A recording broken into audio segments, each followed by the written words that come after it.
চাচা তা কি বলতেছিস ভাতিজা?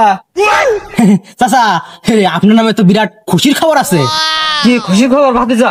বল বল দেখ। চাচা আমি তো আপনি বলবো না, টাকা দাও। ভাইস্তা তা তো খুশির খবর শুনতে গেলে ক টাকা দিতে হবে রে? হ্যাঁ চাচা 100 টাকা দেওয়া লাগবে, না বলবো না। 50 টাকা চাচা 50 টাকা দিয়েছেন, তা হোক, আমি আপনার খুশি সংবাদ হাফ বলবান না। আমার কাছে বিড়ি খাওয়া 50 টাকা ছিল, তাও নিবি? ধর কি খুশি খবর বল তাড়াতাড়ি, আমার তো আর সহ্য হচ্ছে না, বল তাড়াতাড়ি বল।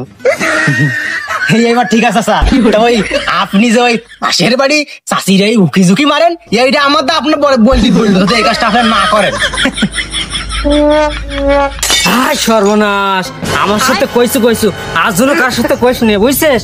এই নে বিনিময় 100 টাকা তোর আমি দিবা নেই।